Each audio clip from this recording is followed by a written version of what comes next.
Something Was Wrong is intended for mature audiences, as it discusses topics that can be upsetting, such as emotional, physical, and sexual violence. Content warnings for each episode and confidential and free resources for survivors can be found in the episode notes. Some survivor names have been changed for anonymity purposes. Pseudonyms are given to minors in these stories for their privacy and protection. Testimony shared by guests on this show is their own and does not necessarily reflect the views of myself, Broken Cycle Media, or Wondery. The podcast or any linked materials should not be construed as medical advice, nor is the information a substitute for professional expertise or treatment. All persons are considered innocent unless proven guilty in a court of law. Thank you so much for listening.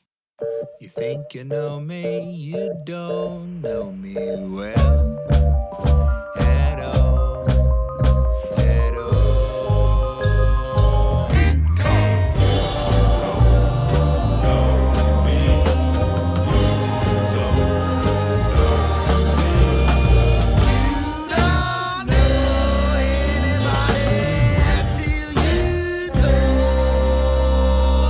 to someone.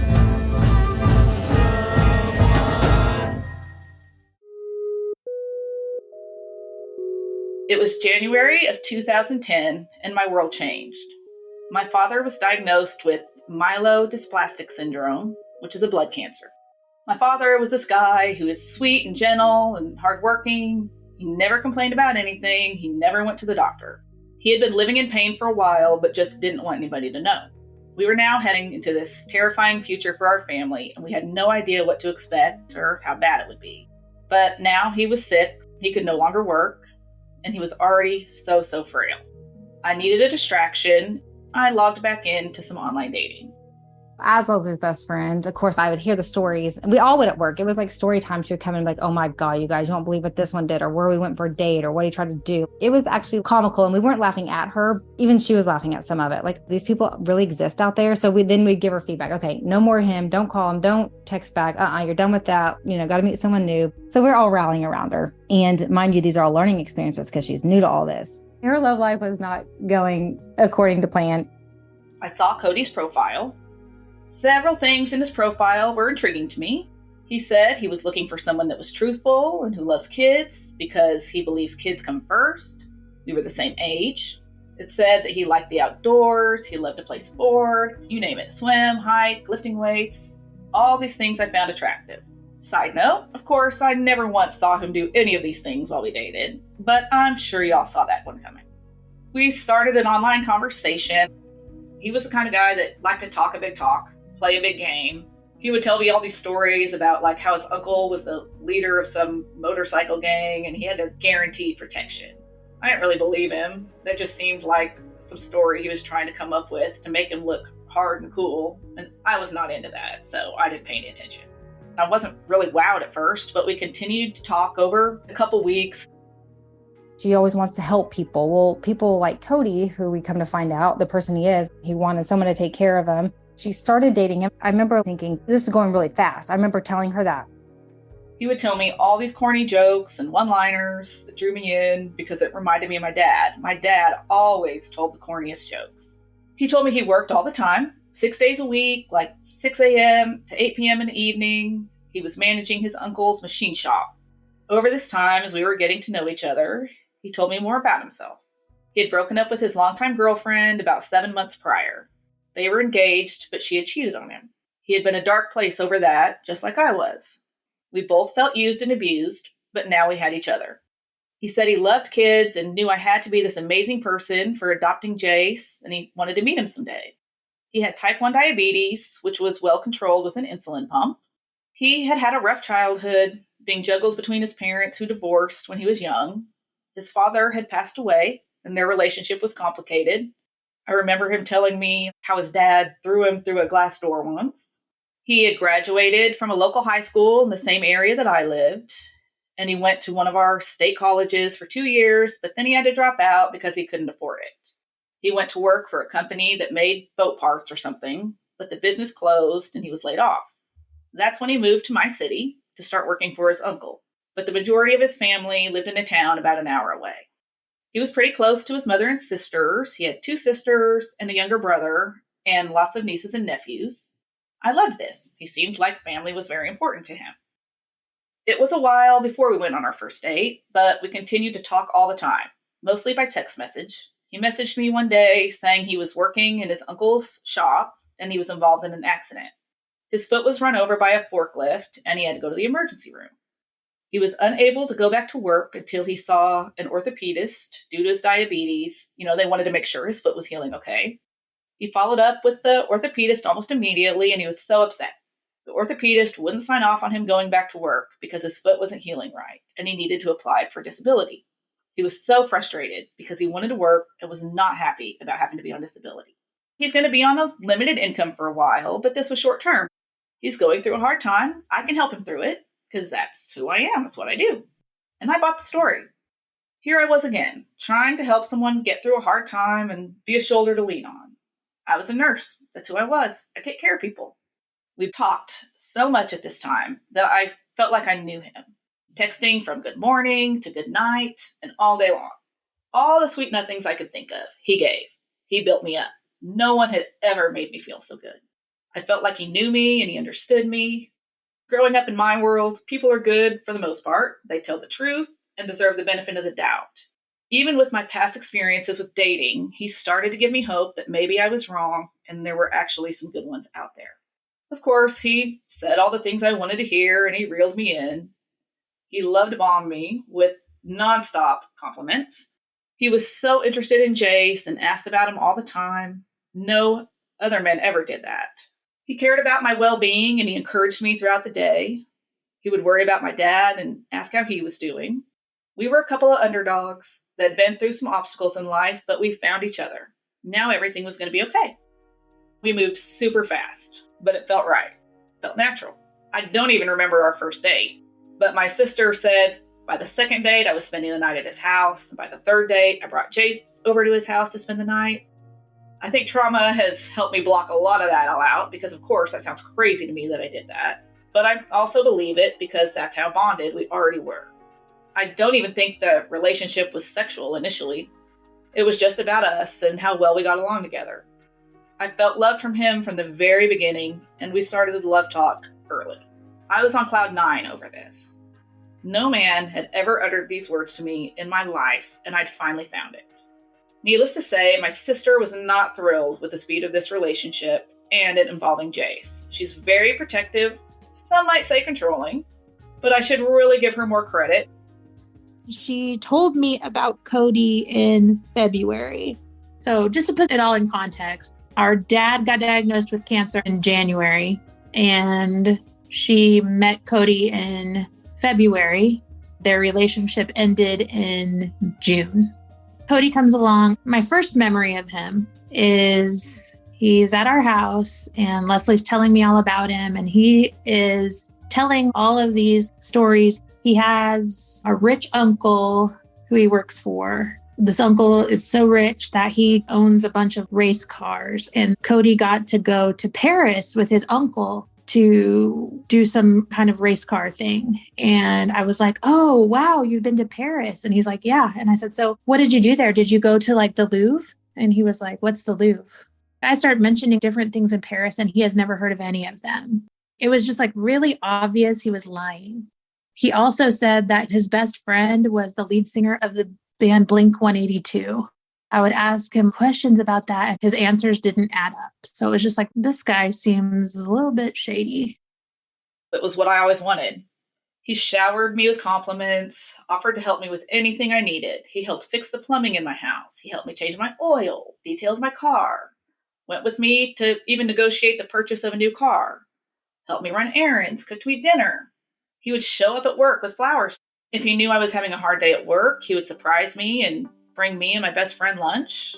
But most importantly, the center of our relationship was always Jace. He always came first. Cody doted on him, treated him like he was the priority. Cody and I didn't really go on dates. Whatever we did a kind of a family. I used to joke that Cody loved Jace more than me. What more could I ask for? In fact, one of the things that made me fall for Cody was a story he told me about saving a baby's life. He told me that he was living with a girlfriend years before who had a baby.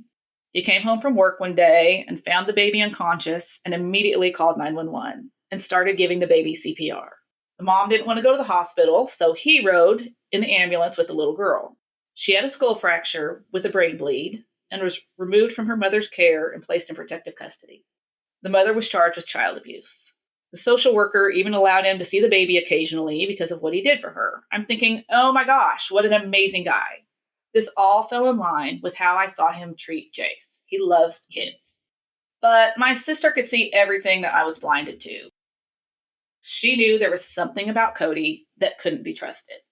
We were two college, career, educated women, and this guy comes in that's a little rough around the edges, and I have to admit, lacked some standard social cues. It's like when we were around other people, he would turn into this teenager stuck in a 30-year-old's body. It would get so embarrassing. He could be crass and inappropriate. I remember thinking, oh my God, did he really just say that? This is so embarrassing. But when it was just us, he wasn't like that. We would laugh and have fun. My sister didn't think he was right for me or Jace, but I just wanted her to let me live my life. She didn't like that I was having him over to spend the night and that I was taking Jace over to spend the night at his house. She started to do some digging on her own. My sister could see through Cody's facade, and he knew it. They did not get along from the beginning. After being together for about a month, it was all about how Jace and I had changed his life and how much joy we brought. He would watch Jace for me for short times while we went to the doctor with my dad. My father was continuing to decline more rapidly than expected. He needed a bone marrow transplant, and there's just a lot that goes in with that. Our communication was still nonstop. He was always checking up on me. If I didn't answer immediately, he would get paranoid and wonder if everything was okay or if he made me mad. I thought it was cute back then, but now I know that was just a way to control me. He was always paranoid about something, whether it was with me or other people. It wasn't like before too long he was saying, I love you. She was feeling very flattered because she never had a guy talk sweet to her, show interest like this. They are making you feel like you are on top of the world. You're getting attention. You're feeling desired. It makes you feel very important. And I remember they started saying, I love you. And I was like, gosh, Leslie, this is like going really fast. Are you sure? And she was like, yeah. And as they spent more time together, he was love bombing her about how much he loves Jace and he just loves kids. They're so important. By mid-March, we were already so enmeshed in each other that we were already talking about moving in with each other. He wanted me to talk to my sister about it. That would be hard. We owned this house together, and she was so important in Jace's life. This would not be an easy conversation, and I knew I would get backlash from her because she did not like Cody, and she would not be on board with this. So I just kept putting it off until the right time. Of course, there was never really a right time. The tension continued to build between Cody and Stacy. He wanted control of me, and she was in his way. She was a threat.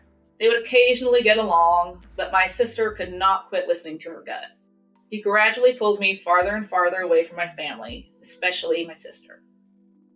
We were fighting about it frequently. I even remember there was one time we were like standing in the kitchen screaming at each other, and that Jace was there, and he got in between the two of us and said, no fight. So we stopped fighting when he did that. But yeah, we weren't getting along. I mean, Jace was still the center of everyone's universe. So it's not like we were fighting every minute or not talking. We still were generally, most of the time, cordial to each other. Stacy was her big sister. She always looked up to her. And for the vast majority of her life, I would say that my wife followed Stacy. Coming into their adult relationship, they don't seem like they get along sometimes, but they love each other. You know what I mean? I love my wife's family. They might argue and fight like my family does, but they still love each other. I would just say he was a little standoffish to the family, but not even in a rude way, maybe just shy. The time that we spent together was so short, and other than at Jace's third birthday party, we might have seen each other one or two other times at family events or maybe at Leslie's house. I just don't have much of an impression.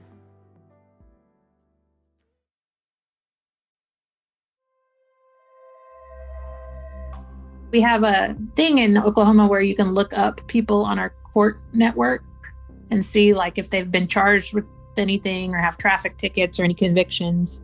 And so I looked him up on there, and he had 4 protective orders issued against him. And they weren't just emergency protective orders, they were like final protective orders, right? So they had gone through the court process and been granted after testimony by a judge. So I was like, oh, okay, I've got to tell Leslie about this. So I call her and I tell her. She's like, oh yeah, I know about those already. I went to court with him on one of them last week. And I was like, what? And she was like, yeah, he explained it all to me. It's all just like a big misunderstanding. One of them, it was just his ex-girlfriend just trying to get back at him because he broke up with her. Another one is a situation where this girl abused her son and then she blamed Cody, but he didn't do it. And another one, his brother was like stalking someone and they thought it was Cody. And I was like, okay, Leslie, there is no way in hell you can have 4. No one has that much bad luck. That's when I was like, okay, he's actually dangerous. So I actually looked for one of those people on Facebook and found one of the girls that had the protective order against him. I can read my emails back and forth with that girl. Yes, please. Absolutely. If you're comfortable, I would love to hear that. Yeah. I said, hi, I know this is strange, but my sister is dating Cody Sarton, and I saw on OSCN that you had a protective order against Cody several years ago. I am wondering if I need to be concerned about my sister and her 2-year-old son. I'm very sorry to bother you with this. I just want to make sure she is safe. Thank you, Stacy. This was her reply. Yes, be very concerned. I got the EPO because he beat my daughter when she was 5 months old. She had shaken baby syndrome and had to be life-flighted to OKC, OU Children's Hospital. She died 3 times on the way there, had to have 2 brain surgeries to save her life.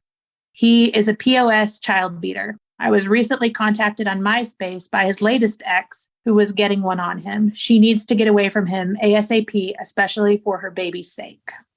I said, thanks for getting back with me. Cody told my sister that you hurt the baby and ended up getting arrested for it or something like that, but blamed it on him.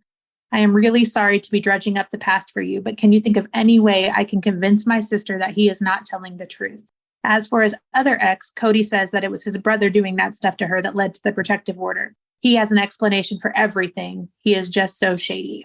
And then her response to that was, you can look and do a background check on me if you want to. I pled guilty to failure to protect. I've been arrested for driving without a license when I was 18. I don't know if he ever tells anyone the truth about it. If she wants, she can meet my kid and me and would learn quickly that I would never do something like that. I don't even believe in spanking. Plus, if I had done it, I would be in prison, not sitting here with her right now and my 8-month-old son, plus one on the way in August. Cody doesn't even have a brother. He has 2 sisters. There's a girl who knew him before she met me, and he tried to feed her this BS, and she knows now that I didn't do it. Hell, I've been babysitting her kids since they were born. I don't watch the news because stories of child abuse are on there all the time, and I can't handle it. I hope your sister gets away from him. My sister has a protective order on him too because he slammed her into a cement wall. She's on Facebook if you want to talk to her about it. Right after, like the same day that I got those first messages from her, he sent me a text or a message somehow and said, I heard you've been asking questions about me. I want you to know I have eyes everywhere. I can't remember how he worded it, but it was very clearly a threat that could be denied being a threat, if that makes sense. The way he worded it, right, when I read it to Leslie, he's like, I wasn't threatening her. I was just telling her I didn't appreciate her checking up on me. I don't even remember what she told my sister, but it didn't matter. Don't worry, Stacy. I already know all about this. Let me explain the situation to you and you'll understand what happened. After the incident with the baby, he tried to kick her out. She wouldn't leave, so there was this altercation and she filed a protective order. He said it's so easy to get a protective order against anyone. Judges will always grant it to a woman against a man. And it was granted because he had to go to work that day and she knew it and he couldn't show up for the court date. So it was automatically granted. I knew nothing of how all this worked, so I had no reason not to believe him. And he always used his family as defense. You can ask my family about it. I can even get you the DHS worker's number if you want. Okay, geez. No, that's okay. I believe you. I did talk to his mother and sisters about all this. They confirmed his story. He saved the baby's life. None of that is true, but that's how good he is. He had them convinced. Like I said, he was super paranoid all the time. Around this time, he starts texting me that he needs a place to hide because his ex and her friend and some guy keep driving by his house and they won't leave him alone. They keep harassing him. He's got to call the cops. Next thing you know, his ex and her friend have now filed protective orders against him, and he's beside himself. He said they accused him of sending all these threatening messages, and he wouldn't leave them alone. That didn't make any sense to me because we were always together, and I'd never seen him contact her. In fact, we were together the night he told me these messages happened. Plus, if this were true and he were doing these things, why would he tell me about it? Seems like that would be something you would want to keep from the girl you're dating. Here he is, going through another hard time, and I'm going to come to the rescue and save him. Why won't people just let us be and leave us alone? I'm going to show this woman she has no hold on him. I'm going to help him through this process. I tell him to file a stalking report. He tells me he filed a cross-protective order and he's talked to her grandmother, who just loves him, and she's willing to testify in court on his behalf. He just cannot catch a break. If that's true, he must be innocent, right? So I'm going to go to this court date and support him and be by his side. This guy now has several protective orders against him, and I even go to a court date with him instead of running for the hills. This is my part of the story that I haven't really told anybody until now because it mortifies me. I didn't even think I told my sister about it, but recently she told me that I had informed her all about it when it happened and defended him the whole time. So I'm in court with him, and this is not what I'm expecting. There was no one testifying on behalf of him. The evidence was pretty damning. The threats did come from his phone. He couldn't really defend himself. I remember sitting there with a pit in my stomach thinking, oh my God, could this really be true? I could not process it, but I was freaking out. The protective orders were granted. Lo and behold, that night he had an explanation for it all. It was all his brother's doing. His brother denied it at first, but then admitted it. His brother took his phone when he was asleep and sent the messages when he spent the night one night or something to that effect. He didn't want to admit it to Cody because he didn't want it to affect their relationship, but he agreed that he would own up to it and try to get another court date. Okay, well, that's a little better. It put me at ease. I knew his brother had problems. But now I'm second guessing the story about his other ex and the baby. Some things just don't make sense. So I asked more questions. No problem. He had the answers. No hesitation. If I ever confronted him about anything throughout our relationship, by the end of the conversation, I would feel guilty about ever even doubting him. Gaslighting at its finest.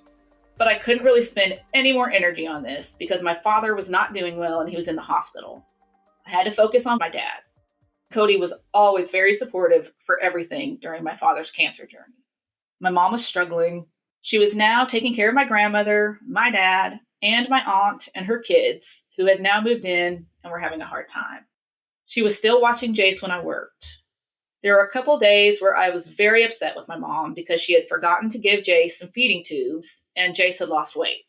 He was only in the 5th percentile for his weight, which means 95% of kids his age were bigger than him. He could not afford to lose weight. Cody was so upset by this and went on a rant. It was unacceptable. He said Jace needed to be the priority and they had to take better care of him. He couldn't afford to lose weight. He wanted to be the one watching Jace from now on.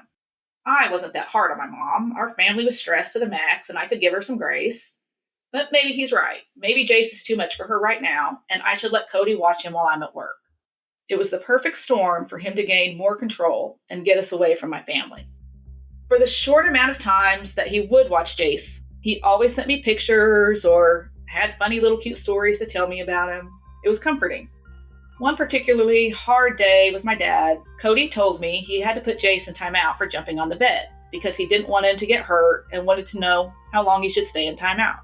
I told him the usual, put him in timeout for a minute for every year of his life, so like 2.5 minutes. Then pick him up, let him know what he did wrong, give him a hug, tell him you love him. Responsible parenting, right? He said Jace called him daddy and that he always wanted a little boy, and now he felt bad for putting him in timeout. Cody said he was the luckiest guy in the world. Later that night, Jace was even asking for Cody. So sweet. When he picked me up at work one day, he even wanted one of my coworkers to come out and make sure he'd installed Jace's car seat correctly. He wanted to go to all of Jace's doctor's appointments and therapy appointments. One of these days, when Cody was watching Jace, he called to let me know that Jace had tripped and hit his head on a door jamb and had a little goose egg on his head, but he's okay. Okay, he's a toddler. Jace was super clumsy. Didn't surprise me. The next day I was at my mom's and she asked Jace what happened to his head. Jace says, "Cody, owie." That's about the extent of his talking at this stage. A few words clustered together, not real clear sentences, but we could usually get what he meant. I told Cody what Jace said. He was so worried my parents would think he was a bad dad and wouldn't trust him. He felt so guilty about him getting hurt while he was watching him. He said he was sorry for letting me down. I was like, it's okay. He's a toddler. He's going to get owies. These things happen. Maybe just pay closer attention to him next time. Of course, he had an explanation. He had placed Jace in his room to play while he was playing a violent video game because it wasn't appropriate for Jace to see, and he tripped and fell while in his room. His paranoia continued, but now it was aimed at me. At the end of March, I went to a concert with some of my girlfriends. It would have been the first time I was out of his control, and he did not like that. When I didn't text him back right away, he would send all the passive-aggressive messages, and I would have to reassure him that I would keep texting him. Then he would turn around and send the sweet messages, calling me wifey and how much he couldn't wait to hold me. So I could never relax and just have fun because I still had to focus on him. He told me he might go have a drink with his friend Josh, but come to think about it, I never met a single friend of his. I don't even know if they even existed. I made plans that night just to come to his house after the concert and spend the night. But it was late, he was already asleep, so I crawled in bed around 2 a.m.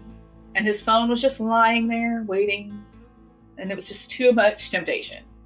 I was heartbroken. I found that he was talking to another girl. I had no idea how they met, how long they'd been talking, but they had actually gone on a date that night while I was out with my friends. I couldn't believe it. He had been texting me throughout the night. Why would he go on a date? This did not make any sense with the man I thought I knew. Why would he want me to even come to his house afterwards? I feel like he was so afraid that I was going to cheat on him the one night I wasn't with him that he felt like he had to do it first.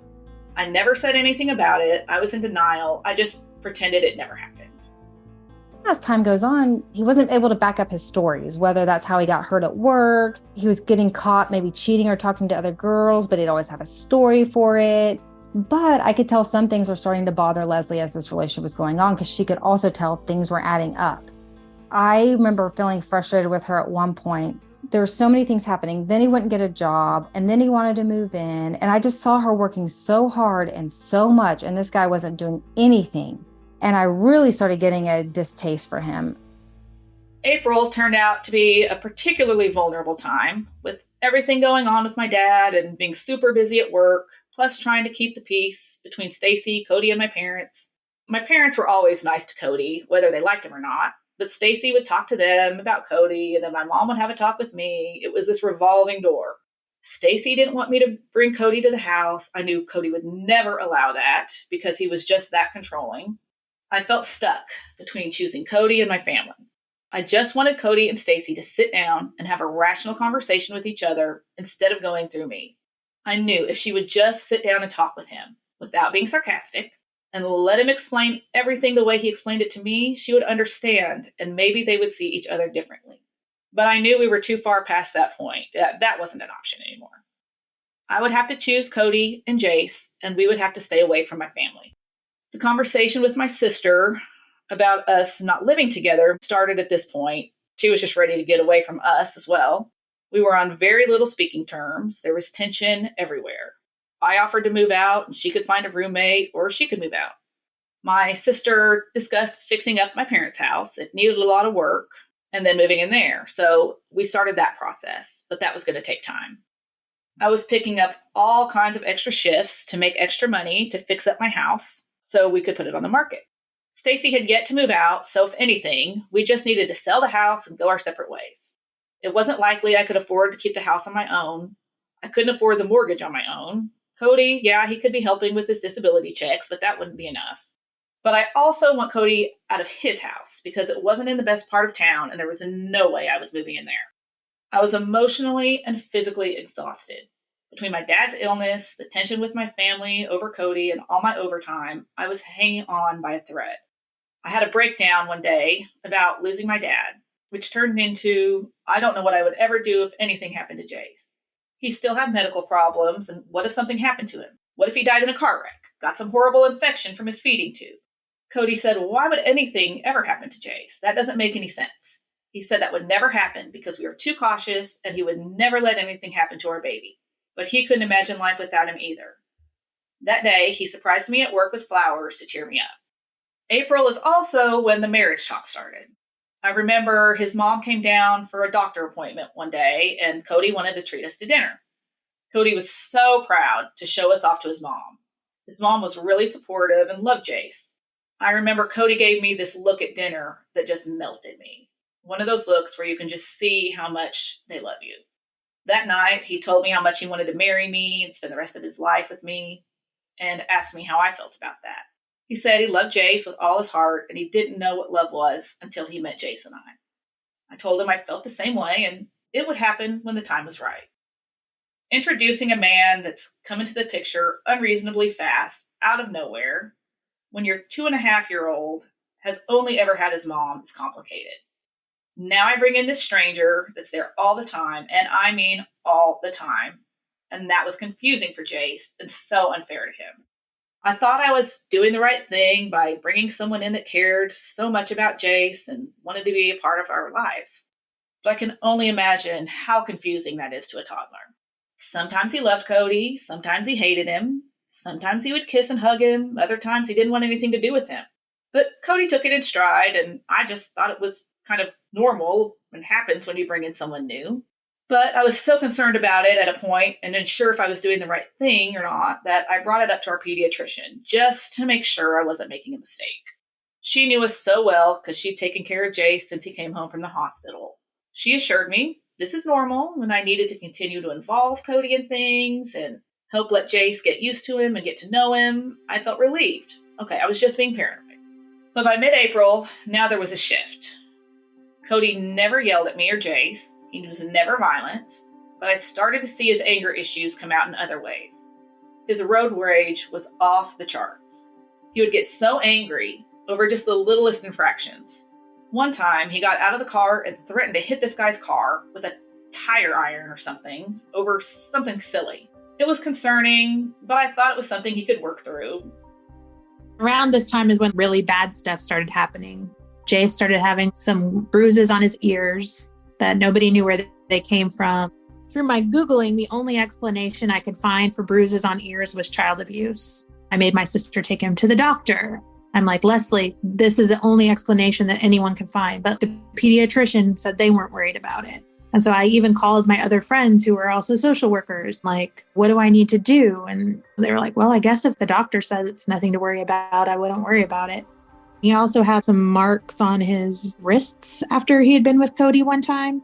Leslie has Cody watching him sometimes, like babysitting him, going places with him. Sometimes they spend the night at Cody's house, which I did not like. And around this time, Jace starts saying Cody bad a lot. And there was one day that Cody spent the night at our house. Jace was stuck to me like glue. Like he wouldn't let me take a shower unless he came in the bathroom with me. And he kept saying like, Cody bad, Cody bad. All this stuff was happening. I'm telling Leslie about it. By this time, Cody and her both just think like I'm trying to get them broken up.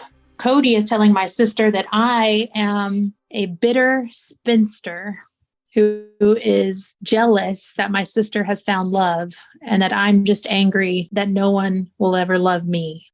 I'm telling my parents about it, and my parents are like, yeah, that's concerning, but it's your sister's life. And I was getting furious at my parents for not, grounding her or doing something. How is your dad doing at this point? He was going through chemo. He couldn't really eat. Everything he tried to eat tasted like metal. So he was losing a lot of weight. We also had a lot of stress at that time, like medical bills were piling up for my parents and trying to figure all this other stuff out with them. There were a lot of moving pieces at that time. I was still around Cody. He knew I didn't like him, but weird things happened. Like around this time, my dog started having seizures. And so I believe that Cody did something to my dog because this happened after Cody stayed at my house for a night or a day or something, and I wasn't there. And then all of a sudden, my dog starts having seizures out of nowhere. At this time, I was writing a lot. So I was always on my laptop. And my laptop all of a sudden started smelling like urine when the fan would come on. So I believe that Cody peed on my laptop. little weird things kept happening. And again, like, I don't know for sure, but I think knowing what we know now, I can assume that I was probably right about those things. Cody was watching Jace while I had a meeting at work. He called to let me know that Jace had an accident, but he was okay. He said he was riding on, one of those little cars that you sit on and push with your feet. He was going too fast and he ran into a wall at the end of our hall. There was like a baby gate leaning up against the wall, and the gate fell over and hit him, and then Jace fell over and the little car landed on him. He cried for a little bit, but now he was playing again. I wasn't worried. Seems like something Jace would do. That afternoon, I noticed bruising on the inside of his ears. This was strange. I'd never seen anything like this in my nursing career or learned anything about it in nursing school. It wasn't on the outside of his ears. It was on the inside. And not just one ear, but both ears in the exact same place. And on the backs of his ears, there was like some petechiae, which is like a sign of broken capillaries or some bleeding. But he's not acting like anything hurts. His ears are not hot, they're not tender. He's acting perfectly normal. I called the pediatrician and made an appointment for the next day. Jace had tubes in his ears for frequent ear infections, so I'm thinking maybe the fall did something to those, and this is the cause of that. Later that night, we were staying at Cody's house, and I, of course, started to play Dr. Google and researching what could cause bruising on the inside of the ears. Bad idea. Shouldn't have done that.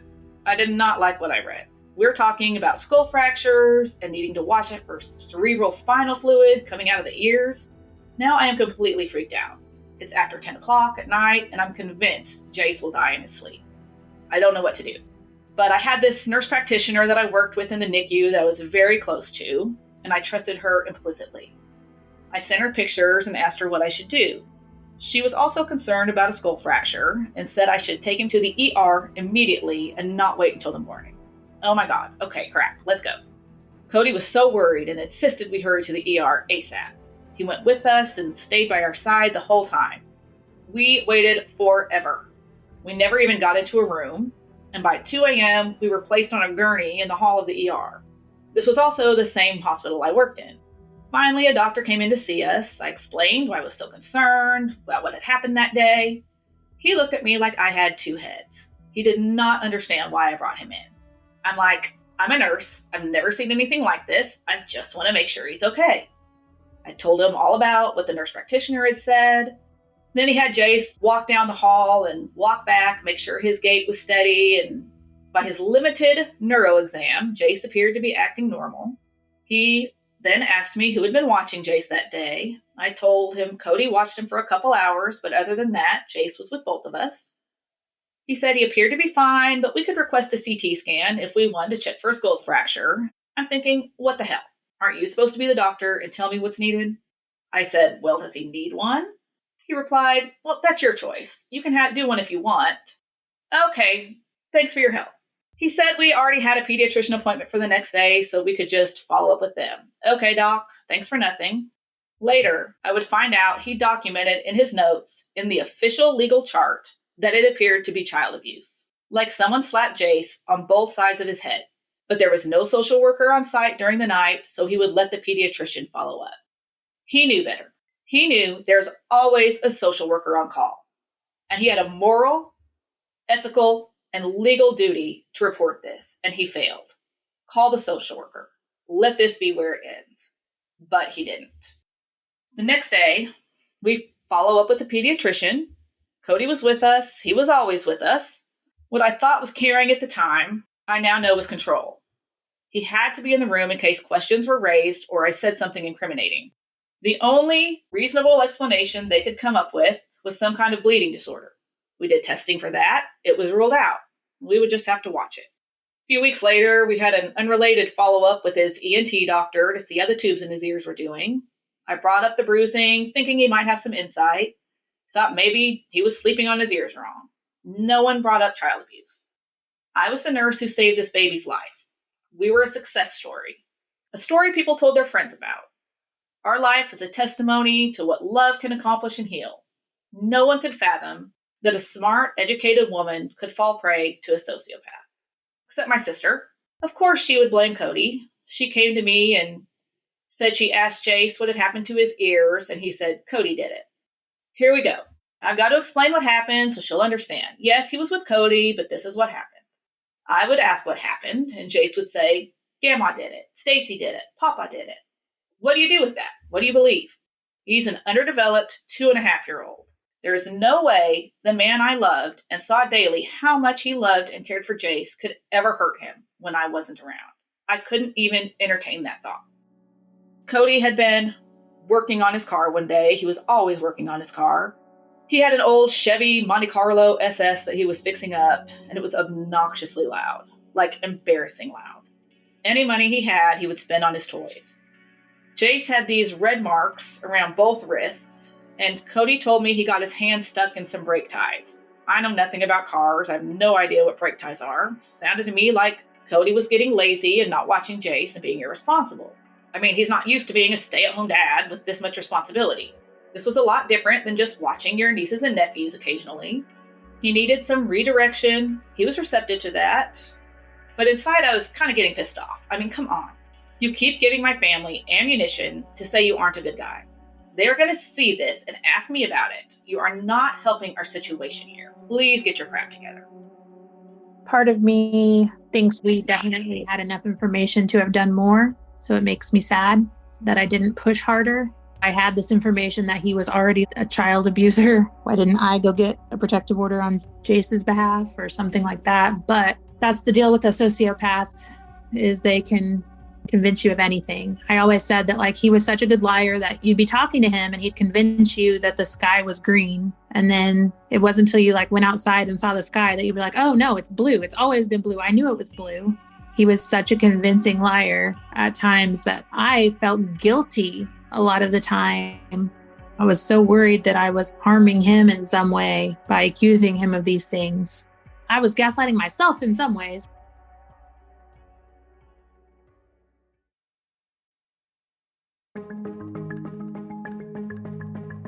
As I moved out, there was quite a bit of conflict between Cody and I.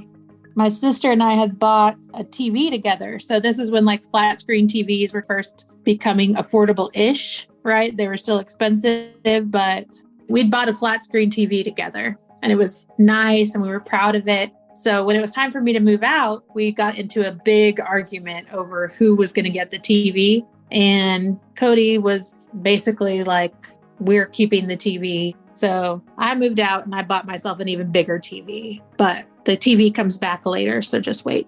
That's part of the story later. I had been going to therapy because I was just so stressed out. I had moved into my own home around the end of May. I had bought toys and had lots of stuff here for Jace to stay here as well. And had been watching him a lot. Like my sister had brought him over here quite a bit. So my therapist started talking to me about boundaries and it said, this is what your sister chose. Maybe you need to quit making it easy for her. Maybe you need to let her live with her decisions and start separating yourself a bit. He was breaking the lease at his house and moving in. We were doing this. Things were getting tense. He would pull away and be distant, yet still be around all the time. I didn't really understand what had changed.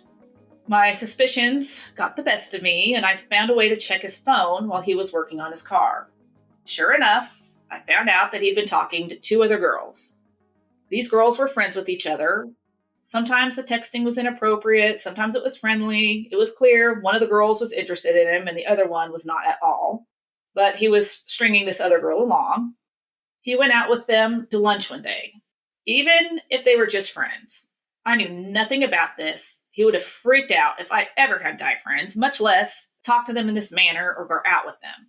It's like he needed a backup in case we didn't work out, because he had nothing else. He knew I was too good for him and would catch on to what he was doing sooner or later. He needed to find the next girl he could manipulate and start laying that groundwork. He had tabs on everything I did, everywhere I went, and who I was with, which was no one. I could never go anywhere without him, except work. I went to my bedroom and lay down and just stared at the ceiling. I mean, how could this be happening? All these plans were in motion. We're about to move in together. Too many wheels are turning and we can't back out. What am I going to do? Have I made this huge mistake? I hate confrontation and awkward conversations. I will do anything to appease anyone in order to avoid them. But I couldn't hold this in. I confronted him and he denied. He fed me this sob story on how she was interested in him and he kept trying to blow her off, but she wouldn't leave him alone and started telling him how she was suicidal. And he just didn't feel like he could just stop talking to her. He was trying to help her. He never hesitated. He never flinched. He didn't know he was about to get caught, but the story came flying out of his mouth. I definitely had doubts. I knew he was lying. But he's still here, planning on moving in with me, so why would he be looking for another girlfriend if he knows we're about to move in together? These are the conversations I had in my head to rationalize it and everything else. Things were a little different after that. I started to think about things he said to me before and wondering if they were lies. One thing that I could never let go of was he had said that his ex and him broke up like 7 months before we started talking. But looking at his Facebook page, it looked to me like they had literally just broke up right before we met. I asked about it early on, and he gave me the story of her editing the page to make it look like that, just to mess with him. When we met, I had no reason not to believe him, but now I'd been around the block with him and was beginning to see his little white lies. I was still committed, but now I had doubts in the back of my mind. What else has he lied about? I could lean on a few of my friends for advice, but for the most part, I just kept all this to myself, except for my best friend at work. She had been trying to be supportive of our relationship because she wanted me to be happy, but after this, she was done. She wanted me to get away from him. He was not good for me. He just never gave you that great feeling in your gut, but you wanted to believe in some happiness for Leslie because she was feeling it. But what I started seeing is how hard she started working. Because basically she's supporting Cody and Jace. And I just felt like she was working like a dog. I think Cody weaseled his way into talking about moving in together. Well, of course he does. Just another way to mooch. And I think she really believed in maybe they had a future together as far as marriage or being together. And she knew that she would have to separate as far as living in the same house with Stacy. And she couldn't quite afford that. So she's trying to work more and support this household. If she was going to sell the house, she'd have to get it ready. And he just didn't do anything. I think he played video games. I started really disliking him because I was like, you poor thing, you're exhausted. Now you're picking up shifts on night shift and you're working overtime all the time. And that's hard because Jace, she has to leave with her family, which they loved him. Eventually, Cody ends up watching him some. And then he started getting these outbursts. I remember she would come to work and we talk about it, or she'd call me or whatever. She'd be like, God, his road rage is just out of control. Like nothing I've ever seen. She goes, it's so embarrassing and it scares me and scares Jace. And I'm like, okay, that temper, that's scary. You don't want to be with someone like that, that for basically no reason is flying off the handle. And then more things weren't adding up. Like she caught him talking to another girl or planning a date. And then Leslie finds out from his sister about the disability. It's not the story he told Leslie. So it's just all these things like, why would you lie? It didn't make sense. But he always had a story. Like he wouldn't hesitate. He wouldn't stutter. People that are masters at this, it is convincing. So I could see where Leslie kind of got caught up in it because he was still trying to show her affection and love bombing. At that point, Leslie had been with him long enough to see his words don't match his actions. I remember going over there after he moved in. He took up a whole room for his car collection or micro machines or whatever it was he collected. I can't remember now. It's like toys. She was really trying to accommodate it, but I think it just got to a point where she knew. She was like, I can't be in this relationship. It wasn't adding anything to her life. It was draining her completely. I think as time was going on, his mask was wearing thin and he was getting caught in too many lies. And I don't think he could keep up with him anymore. Things just really started spiraling. And then she started getting scared because she was like, he's going to flip out when I tell him I don't want to be with him. Anyone that knows Leslie knows that she hates confrontation. And I think she was kind of feeling conflicted too. Like, is he going to have anywhere to go? He doesn't have any money. But she was like, okay, for my own good, I've got to end this. And we talked about it so often. And I would just tell her, like, I'm here to support you, but I do think you need to get rid of him. I think she had her mind made up. Like, I'm done with this. I just got to figure out how to get out of it. I don't know how much of that Cody necessarily knew at the time. I think she was just trying to keep harmony in the house until she could get all her ducks in a row.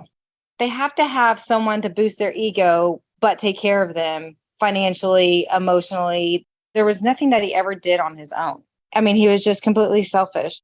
He would have found another victim if he really knew Leslie was done. And I think he was probably trying the whole time, see what else was out there. I knew what she was saying was right, but I wasn't ready to face that truth yet. Around the 3rd week of May, Cody moved in. I wasn't sure moving in together was the right decision anymore, but there is no way I could say that to Cody now. Confrontation, no thank you. So I was willing to take this step to at least get out of living with my sister. I could deal with the rest later. The day Cody moved in, Jay spent the night with Stacy. Several days later, Stacy called me towards the end of my shift at work. She wanted to let me know that when Jay spent the night at her house, he told her Cody shook him. She said when she asked him to explain it to her, all Jace could say was, "I don't know." This is how Jace responded often to things when he didn't know how to say something. I really didn't know what to think of this or how to react to what she was telling me. I didn't even think Jace knew what the word shake or shook meant, and I'd never heard him use that word. He wasn't even 3. I told Stacy all about Cody calling me and telling me about the incident with Jace jumping on the bed. I figured, if Cody did get angry, he just got down at eye level and grabbed Jace by the shoulders to get his attention. I never saw any bruises to indicate anything had happened, and to this day, I had still never seen Cody get angry or violent with Jace. When it came to Jace, he was this big teddy bear. But I told her I would try to figure out what happened. I was scared to death to bring it up to Cody. Considering the strained relationship he had with my sister, I knew if I said to him, "So, she told me Jace said you shook him," his anger would escalate, which it had already been doing. He would say, "Stacy is trying to cause problems. She's always blaming him for everything. She's trying to control me and just trying to get him in trouble." And he would probably forbid me from speaking to her anymore and say Jace couldn't go over there. So I didn't know the best way to approach this conversation. From the minute he moved in, I knew this was a huge mistake. This is not what I was looking for. What am I going to do? I had let another child move in. He took over a whole bedroom with his freaking Hot Wheels collection. The spare bedroom was now his man cave. He was trying to put up music and movie posters all over the house. How could I say no? We were now using most of his stuff and most of his furniture, so I didn't really feel like I had a say in the matter. And we now lived with his pit bull dog. The dog was great, but still, I'm telling you, I had let a teenager living in a man's body move in with me, and this was going to be the rest of my life. I was panicking inside. And he changed. He got what he wanted, and now the real him could start coming out. He was no longer being as helpful. He was extra moody all the time. I felt like whatever I said would make him mad, so I just chose to not have an opinion most of the time. But that had the mind game trick of making me feel like I was doing something wrong, like I wasn't being what he wanted. Wait a minute. I still want the fairy tale to work out. How do we get back to where we were? How can I change to please him? I would go back and forth from wanting to be done to wanting it to work. I was getting depressed, but I couldn't let him see that. As much as I wanted this relationship to work, I knew I also needed an exit plan. As it was right now, I could not afford to make it in this house without him. I couldn't afford the mortgage on my own. I was drowning in credit card debt, thanks to living off of my credit cards through college and a tiny spending habit. I needed to continue to pick up extra shifts, continue to get the house ready for the market, and get this house sold. Then I would be free to make a decision. I used to be that person that said, "Who cares? You're in a bad situation and you just need to get out, so do it." People need to understand it's just not that easy, especially with a child to provide for. What was I going to do? I would have to foreclose on my house. But my sister's name was on the house as well. It would ruin her financially too. And I'm the one who pushed this move. My parents couldn't help me. They were going through enough. I couldn't go to them. Could I even afford to live on my own? Who wants to be roommates with a woman and her kid? These were all the thoughts that were running through my head, not to mention what Cody would do if I tried to make him leave. I never thought he would hurt me or Jace, but I was afraid he would threaten to kill himself and he would never leave me alone. It would be constant sob stories and I would take him back. We were all he had. He had nowhere to go. So what if he actually killed himself? How could I live with that on my conscience? Now, to add to my stress, his mother was going to stay with us for a few weeks while she recovered from shoulder surgery so we could help her. I thought this was very sweet that he wanted to do this for his mom. One day, he was gone running an errand, and his mother and I were just in the house talking. She gets a text from him and starts laughing. She told me what it said. It was from Cody, asking his mom not to talk about any of his past relationships, no matter what. That was one more confirmation for me of his lies. He was afraid she would tell me that he and his ex had just broken up before we met. I was done being the rebound girl. I would have never have dated him in the first place if I knew that was the case. What if she told me other things about his past that didn't match up with the stories? I could see right through this. It wasn't long before they were fighting, and I could see some of how Cody turned out the way he was. He was trying to help her, but he didn't care about her enough. He wasn't treating her well enough.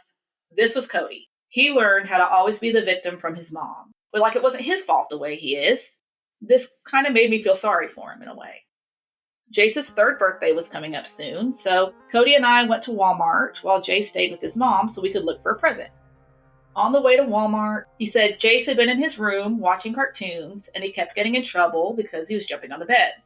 He said he went in there several times, threatening to put him in timeout. I guess the last time Cody went into his room, Jace said, "No, Cody," and pushed him out of the door.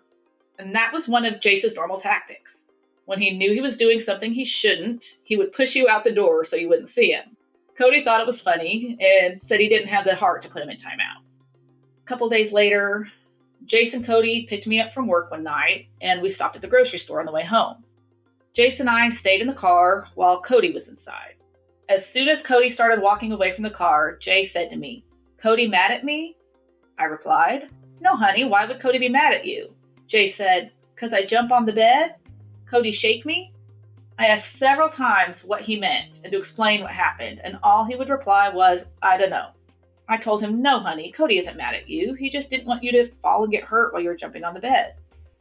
I asked Cody, "So Jace thinks you're mad at him." He asked why. I said, "Well, because he got in trouble when he was jumping on the bed. Did you just maybe get a little too rough with him?" I was scared to use the word shake. He said, "No, of course not." He was very upset that Jace thought he was mad at him and didn't know why he would think that. He seemed so remorseful, and I believed him. As soon as we got home, he went straight into Jace's room to tell him he was sorry and that of course he wasn't mad at him. He just didn't want him to get hurt. They hugged. Cody read him a book and they said goodnight.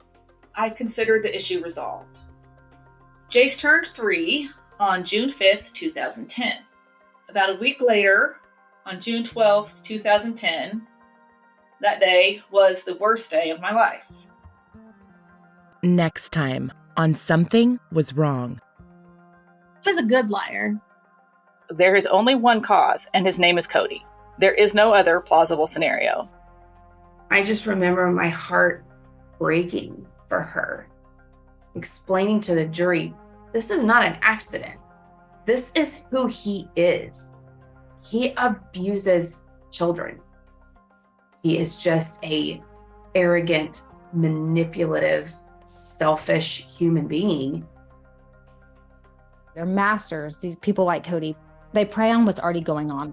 They're showing me one thing to my face, but then when I'm gone, I feel like something else is going on. They're very good at what they do. For information about how and where to file a report of suspected child abuse or neglect, call the Child Help National Child Abuse Hotline. Child Help can be reached 7 days a week, 24 hours a day, at its toll-free number, 1-800-4A-CHILD. That is 1-800-422-4453. Thank you so much for listening. Until next time, stay safe, friends. Something Was Wrong is a Broken Cycle Media production, created and hosted by me, Tiffany Reese. If you'd like to support the show further, you can share episodes with your loved ones, leave a positive review, or follow Something Was Wrong on Instagram at Something Was Wrong Podcast. Our theme song was composed by Glad Rags. Check out their album, Wonder Under. Thank you so much.